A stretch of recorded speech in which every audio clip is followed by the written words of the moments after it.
Welcome to a video that's going to be very real, just so you all know, and very honest and genuine. And I'm talking about something that has been like with me since childhood, and it's something that's very like integrated into who I am. And sadly, I don't remember a lot of it, so I can't really give you details. I get truths from people when I'm able to. And I've actually reached out to someone that is able to tell me more about my childhood and my life. And I'm very grateful to him because he helped open the door for my recovery. And I can't do it alone. I don't remember. And I've totally pushed that out of my life. And my stepbrother, half brother, we're not sure what we are, but one of the above told me a lot about what I needed to know, and kind of validated to me things that had happened that I didn't even remember. And I didn't even know my molester had a child. I didn't know he had a brother and a sister. Yeah, that are incest. And so I'm sure one of the men who molested me, has had some abuse in his life too. So, I know it's a vicious cycle. A lot of people believe that's what happens. Not happening with me, so you don't all have to worry.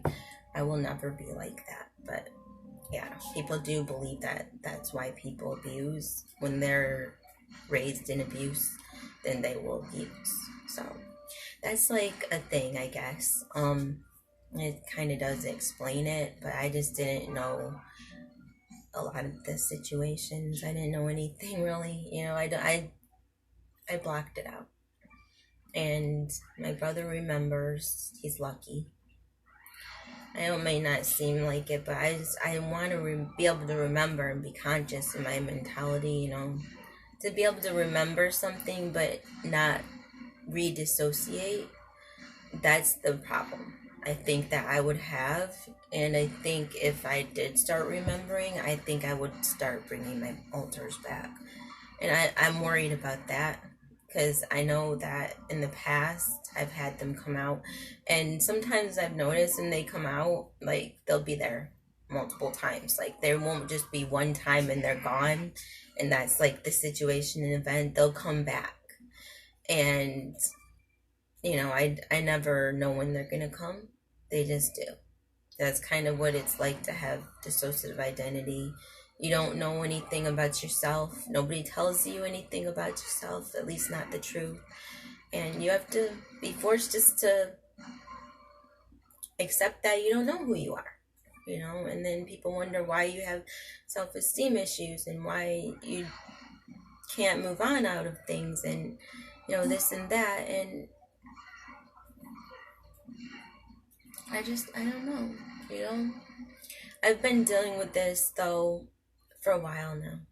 And I think the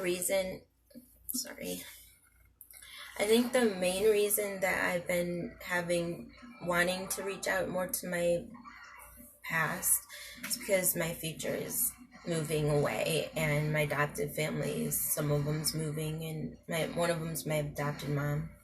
She's moving a couple hours away, and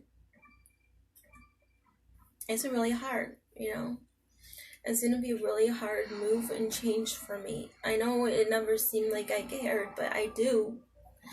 And my mom is my last thread with my adoptive family, and I feel like I'm totally alienated from them. And then I also feel now I'm not really as much with my biological. I am somewhat, but I'm not all the way.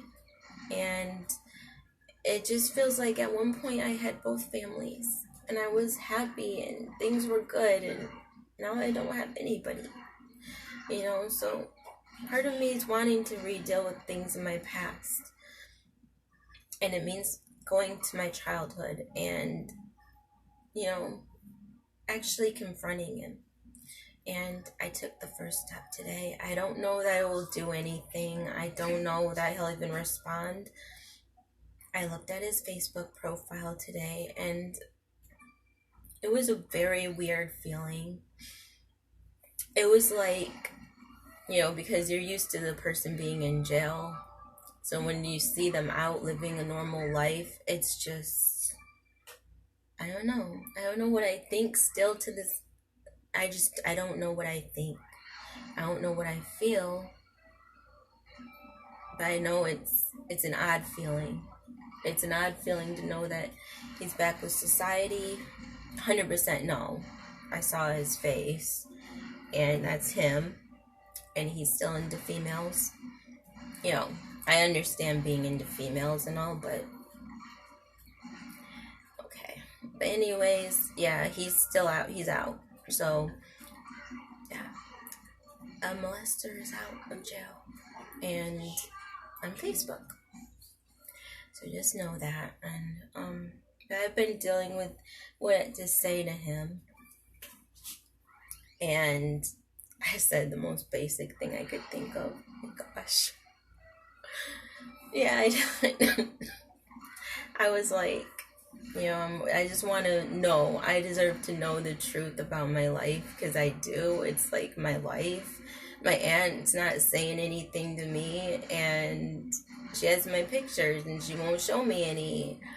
And over here, I got this weird situation with Lisa still going on. I got weirdos all the time friending me on Facebook that are freaking military weirdos.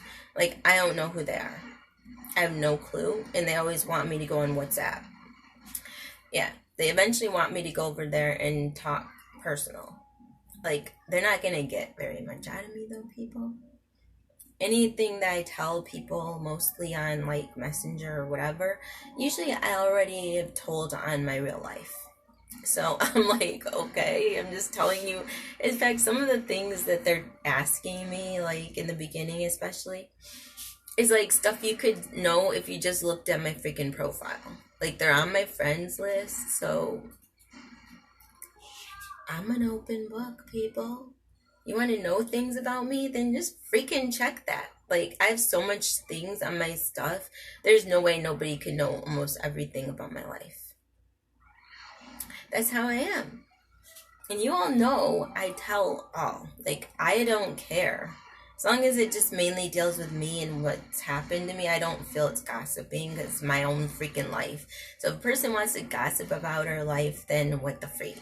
I don't talk shit except that, okay, if a person was involved, like, yeah, my molester. But generally, I haven't really said his name a lot. I have said it, and you would know if you know who I am, you'd know who he is. He actually goes by his own real name on Facebook, so you could find him. And good luck. He's born in 1949. That was the year that he was born, but I won't say the actual time. But it's kind of obvious. I'm not even going to say his name on this, because I don't think it's polite, especially I'm trying to reach out to him to sit there and tell all this stuff out. But everybody that knows me knows that he molested me, and he just won't admit to it. And he might never admit to it. He might never even act like anything happened, like he was just this innocent guy that got ployed into it. I don't know, but I do know that I want to know. I want to know my truth, and I want, if you can't even know your truth, then how the heck you can share it with people? Like, that's one thing about the Bible, it says, share your truths, be truthful. Well, I'm truthful when I can be, when I remember things, but if I don't remember it, how am I supposed to say it?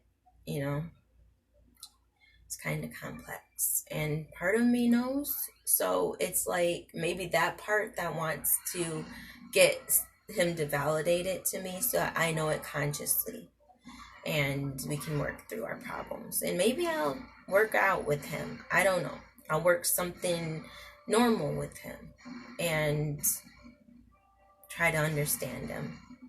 I'm that type. I don't totally shut everybody out and hate everybody that's done me wrong, or else I would hate a lot of people. that's hurt me really deeply, and I let them all get away with it. So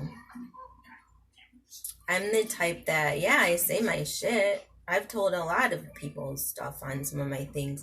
I don't always say their names associated with it, but I've said a lot of things because they're involved in my life. I can't like share an experience with somebody that doesn't involve them if they weren't involved in my life. So if you're involved in my life and we have a fucked up situation together, then don't be surprised if I say something. Like, it shouldn't even be a thing though. People should just want to share their truths. And I do. And I hope that you all do too, because it's the first step on healing is to know the truth and let it set you free from all the problems in your head. And yeah, I eventually go back out and I forget again probably. I don't know. But at least I'm trying to get to that healing part, and I just hope that I can. I'm ready to take that next step and to be whole. And I'm on groups for treatment, and I'm going to be hopefully dealing with this one group that I'm in with dissociative identity disorder, and they're going to try to help counsel me. So it's so sweet of them. I'm so happy. Like, I really want help, and never seems to get it to me. And being with that group, even being able to have them relate with what I go through, it's really helped me a lot. And I don't know what I'd do without a group like that where I can feel normal and people don't push in my face that I'm crazy or anything, And yeah, that's what I'm like dealing with right now, people, and that's why I've kind of been in this ho-hum zone. It's really been an odd, surreal feeling the last couple of days, and I don't know why. I just, with everything that's been going on with my sister, with my biological, my adopted, it's starting to take reign in my life again. And family to me is always first, like in anything. They've always come first in my heart and in my soul. And whenever family was good, then I was happy. And whenever we were having problems, it was like the worst. I was like the end of the world. I was that type of girl. But I've been that way with all my relationships. Anytime, like, I'm just like that up and down. And if I'm happy, I'm so super happy. If I'm sad, I'm depressed.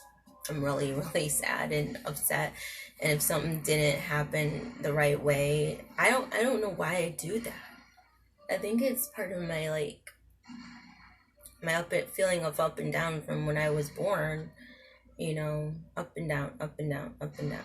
But yeah, I texted him because I was given his phone number. So I'm happy, that maybe I can start working through issues that I have and understand where they came from, and maybe this is my first step toward new relationship and seeing a different side of somebody. I don't know, but I do know that I'm on that first step, and I do know I've taken it. I'm not afraid. I'm not going to be afraid of all those weirdos that are with the military. I'm not going to stop trying to find out truth. I will always seek it. Like, I want to know 100%. I want validation of what things happened, and I think I deserve that, just like anybody does. Everybody wants their truths out there. Everybody wants somebody to say, yes, that happened. It's not just in your head. When you're told that you make up things, you lie, and that's not really true. Lisa just lies a lot. It's not fucking fair. It's not right. And it can cause a person to really doubt who they are and what they believe and feel. And that has really caused my low self-esteem all my life. So, that's why I always had problems growing up. And it's affected my adulthood too. So don't ever let someone tell you that something that happened that you feel in your heart did. Like, go and seek the answers and get validation and get facts. And that's mainly what I can tell you about getting to the truth of the heart of something. Like, that's where it is, people. And if you seek that and you do it with good will and good intentions, and you want just the answers and you want to know, then you deserve to know. And don't ever stop until they tell you. Or somehow you get the answers. Like, I've gone to so many sources so far, and it's all been dead ends. But I'm not going to stop. I'm going to always believe and push forward. And someday I'll get my truth. And I won't have to sit there and say, oh, I think this way, I think that happened. Oh, no. Like, everybody knows. You know your life. You know what happened. You shouldn't doubt anything, especially your own freaking life. Like, I understand not always knowing everybody else's life, because I don't try to pry into people's lives. But my own, yeah, damn straight I will. And it's about time. It's time that people just were honest for once in their freaking miserable life. Not just when somebody dies, just be real and actually care about others, not just yourself. That's how I feel about it. And I'm just going through a lot of emotionals, up and down. And I don't know what I'm doing half the time. I don't know what prompted me to even. It started with me writing Fred Jr. And then I wanted to know more about him. And I think I told him that about what happened to me, and he contacted me, and we started writing, and we're on Facebook, and it's really nice that I get to meet somebody I didn't even know. And I might have known when I was a little child, like a toddler, but I didn't know after that. So I don't even remember as a child, but I don't even remember actual friends that I told my mom I had. So it's nothing like on me. It's just the fact that I totally lost all those years once I was adopted. Like, I forgot everything, and a different part of me took over, and I came to this family. So I'm somebody else, not that same person, but she is still in me, but I'm not her all the time. And I don't have access to everything that I went through. And that's why. And that's how dissociative identity works. It basically bundles all your different experiences that you can't handle and pushes them like somewhere else. It's like when you clean out your house, you have to put different things in different areas. You sort through your stuff. And the old stuff, you put way back in the back there. And you don't have to worry about it. You don't think about it anymore. It's kind of what it's like, It's like spring cleaning. You take all your junk and you shove it somewhere, and then out of sight, out of mind, and that's kind of what I do. And every time that I get a different whole persona, I guess that old one gets pushed in the back, and I don't remember who the person is. Like, you make up, you're like creating different personas. That's what they do. And so different parts of you, they're all you, they're all parts of who you are, but you don't remember those parts, and you don't remember being that way. And I never have. And you'd have people tell you, oh, you used to do this, or you used to be like that. And you'd say, no, I didn't. No, I wasn't. And it's not that you're lying, because you're not. You just don't remember. It's not that you're trying to lie or hide it. It's the fact that you don't remember that part of you, because it's pushed away back. And you can't access it like normal people. See, you all normal people out there, you can get any little part of yourself, and you remember every little, part of who you are. and it's all still ingrained into you. And you didn't have to worry about how you were going to cope as a little toddler being molested, always getting taken away from one family to the next. So yeah, that's what I do. That's how I dealt with it then, and it's still how I cope, I guess.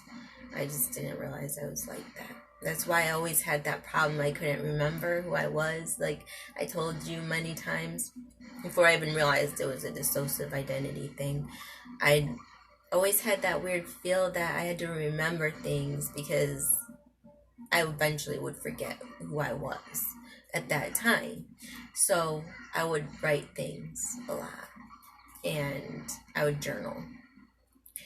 And my journals were taken away. But yeah, when I was little especially, I journaled a lot in my diaries, my fantasies, and my little crushes I'd put in there. My little pink diaries I'd have. Yeah. And I saved those because when I got older, I wanted to remember my mentality when I was a kid. Because I realized I would change and I would forget who I was as a kid. So I wanted to remember that for myself. And I don't have them now. So I don't even remember, It's a disconnection with who you were. And you will never remember that person again. That's how it is. Until you're back to that part. That's why, like, my anorexic one, she's gone until I get back to that anorexic stage. Like, somehow it has to kick in a certain way, and then that one kicks back in. That's how it is, I guess. That's what I was told. So, the reason I stopped, like, automatically having the anorexic one in was because the different one kicked in, and then the other one was gone. And whenever I'm in these different, avatars, I guess you could call them, because they are kind of creations that you make. Whenever you're in them at that moment, you're like so engrossed in that way, like so engrossed. And when I was little, I had a photographic memory. That one was kicking in, and I remember that I could see things in my head, and I had a very good way about like picturing stuff. I had really good visualization skills, and was really smart. And that's why I always got such great grades in grade school. When I got in my teen years, that one was gone. And I was like back to my normal ways. Like, I don't know even who this aura of me is. I don't. Like, sometimes I don't know which one I'm in at the moment, but then other ones will kick in. Like, I don't have this bad of the sleep apnea as I used to. Like, I will get up and go to the bathroom and then go back to bed. Like, before, at one point, I was totally having the sleep apnea one kick in. Like, it was, but I think that was also when I was doing that, like, especially around the time when I was having my alters really start acting like in and out, then I really was. But, like, especially when they kick in multiples at one given time, that is really harsh on the body. And it gives you bad migraines. So be prepared. If you have that, you will have horrible migraines. But yeah, I wasn't trying to have this be totally about that, but it is part of it, sadly, is I developed it from that experience. And that's all it was. I developed it when I was a child. And when you do that and you're a little child, it becomes a part of you, because first 5 years of your life are like the most crucial for developing a personality. And any psychiatrist will tell you that. So his mind was so mixed up. Yeah, I know I was adopted. I'm now part of the Port family. But it doesn't mean that all those years I was with my biological mom does not mean that didn't mean anything, because it did. And I just want them to know that just because I'm part of your family does not mean that all those other parts of me are gone. They never will be. They're a part of me. The exhibitionist, she's a part of me. I can never not be her. I can never totally destroy any little piece of me. Like, I think that's the hardest thing that people don't understand. Like, they think you can just get that out of your system and it's gone. No, it's not. And the fact that I was able to do that so quickly and move on should have been a hit and a half to most people, because as a child, you should never be able to go from one thing to the next in 2 seconds. Like, everybody, even in the medical world, would know that there's something wrong there. If a child, like, in abusive situations gets over it really that quickly, then that child has some problem that's more serious than just that one little thing. And that should have been their dead sign right there. The fact that I was very much a workaholic eventually, that kicked in, that part of me, that little mother part. And that was another altar that I've had throughout my years, throughout my life, is a mother altar that basically cleans and controls, takes care of that place, takes care of my brother. Like, I was more of his mother, surrogate mom, when I was in that mode. And it would kick in and I would just be bossy. Like, I normally never was. But when I was in that mode, I was. It was weird. It was like I had all these different little parts of me. I didn't know that because I didn't know what to call it. You think of MPD as MPD. That's what everybody stereotypes it. You think of it as just a million different personalities, right? And it's not. It's one personality that's broken and got a lot of different little fractures and identities to each different one. It's as if you would have, like, let's say you have this kind of mood and you have that kind of mood and you have all this different type of stuff going in your head. Well, each one gets a different identity and each one gets like their own way of dealing with things and how they saw what happened. It's like different little people seeing the same event, but yet they're all one person inside of you, and they help you to be able to deal with all of this crap. Because nobody in their right mind, especially a little toddler child, would ever be able to go through that and not have some mental problems. Ever. Like, if I had remembered it, I would be in the mental hospital for the rest of my life. And I know that because it took me, I don't even remember when I would scream and run behind the couch, but they said it took me a year or so not to do that when things happen. Like, it would trigger. I had serious PTSD at that time, and every time I heard somebody come to the door, automatically, it was an automatic reaction that I could not help. And one that would take the food, because I would be starving when I was with my birth mom, and we would beg for food. So that was always going to be a part of me. The fact that there was a little one that would always want candy, I have that little altar in me. So you see, all these are like signs, and they're all the different parts of me that I didn't realize I had. And they came from all these fucked up situations, people with these nasty sickos. Yeah, that I'm trying to deal with now, but I don't know. I don't know what I'm thinking is going to happen. I don't know what I'm hoping is going to happen. I really don't know what I'm thinking. Because right now I'm kind of going on emotion, I think. And I just want truths. And I just want answers. And I'm surprised that I don't even remember him. I mean, you'd think that seeing his picture I would remember. Maybe I will start having nightmares. I don't know. I had a couple nightmares in my adopted family recently because they're moving away, and I've started thinking about them more. And yeah, I cried because I get emotional. Everybody knows that, and I don't like it when people change and leave me. So they're gonna come back for holidays and stuff like that, but there's nothing really here for me and Isaac anyways anymore, so we might just move too. Everybody's moving and leaving and everything's changing and nobody's staying the same and nobody's really caring about other people, so it's just how it is. So I guess it's the perfect time for me to start a new break and do a new life and really advance my career. And I hope that I do. I really wanted to deal with my past first, I think. So maybe that's what I'm doing before I really allow myself to move on and do my acting. I really want to confront him and put it to rest. And it's the first step toward healing and remembering, having him tell me what happened. And coming from him, I can believe it. You know, if he can tell me the real truth.